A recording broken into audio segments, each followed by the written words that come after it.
मेरे चाचा का घर मेरे घर के पास ही था। मेरे चाचा का लड़का, जिसकी उम्र 23 साल की थी, अक्सर हमारे घर आया जाया करता था।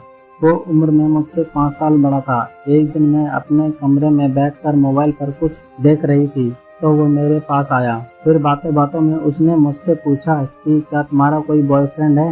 मैं उसकी बातों से थोड़ा असहज हो गई और फिर उसकी तरफ देखते हुए बोली कि नहीं, मेरा कोई बॉयफ्रेंड नहीं है। मुझे उसकी बात अच्छी नहीं लगी, लेकिन उस दिन मुझे समझ जाना चाहिए था कि उसके इरादे ठीक नहीं है। फिर एक दिन मैं घर पर अकेली थी तो वो मेरे घर आया। उस वक्त मैं अपने कमरे में लेटी हुई थी तो वो मेरे पास आकर लेट गया और उसने अपना एक हाथ मेरी पीठ पर रख दिया। कुछ देर बाद वो धीरे धीरे अपना हाथ नीचे की तरफ ले गया। मुझे उसकी ये हरकत अच्छी नहीं लगी और मैंने उसका हाथ अपने ऊपर से हटा दिया और अपनी पीठ उसकी तरफ कर दी। वो मेरे काफी पास लेटा हुआ था कि तभी मुझे फिर से अपने पीठ के नीचे वाले हिस्से के बीच में किसी बड़ी चीज के छूने का एहसास हुआ। मुझे लगा कि ये उसका हाथ है और मैंने फिर से अपने हाथ से उसे दूर करने की कोशिश की, लेकिन जैसे ही मैंने इसे टच किया तो मैं समझ गई कि ये उसका हाथ नहीं बल्कि कुछ और है। फिर मैं तुरंत पलट कर खड़ी हो गई और पीछे की तरफ मुड़ी तो उसने कहा कि क्या हुआ। मैंने कहा कि ये क्या है, तुम मेरे रूम से तुरंत बाहर निकलो।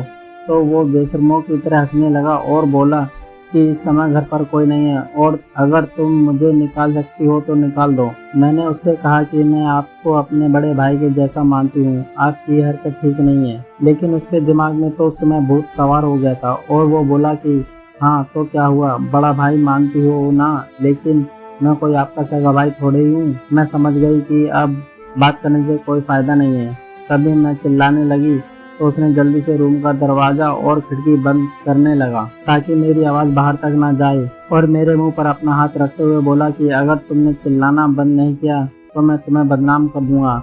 उसकी बात सुनकर मैं खामोश हो गई और उसके हाथ जोड़कर वहां से जाने के लिए मिन्नतें करने लगी, लेकिन उस समय उसे मेरी कोई भी बात सुनाई नहीं दे रही थी और वह जिस काम के लिए आया था काम करना चाहता था। मैं बहुत ज्यादा डर चुकी थी और चुपचाप बेड पर बैठ गई।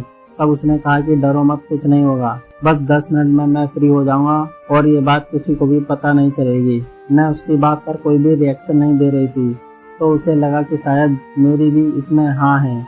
फिर उसने मेरे उभारों को देखा और उसे किस करने लगा और कुछ समय के बाद मुझे बेड पर उल्टा लिटा दिया। अब मैं समझ चुकी थी कि अब मेरा बचना मुश्किल है और कुछ समय काम पीड़ा के बाद मुझे अपने सबसे नाजुक वाले अंग में बहुत तेज दर्द का एहसास हुआ। उस दर्द के कारण मेरी आंखों से आंसू की धारा बहने लगी, क्योंकि ऐसा दर्द मैंने आज तक अपनी पूरी जिंदगी में महसूस नहीं किया था। मैं बस रोई जा रही थी और उसके खत्म होने का इंतजार कर रही थी। तभी आखिरकार उसके मुंह से बहुत ही जोर की आवाज निकली और अगले ही पल वो रुक गया और बिल्कुल ठंडा पड़ गया। लेकिन मैं बिल्कुल बेसुध सी अपने बेड पर पड़ी रही।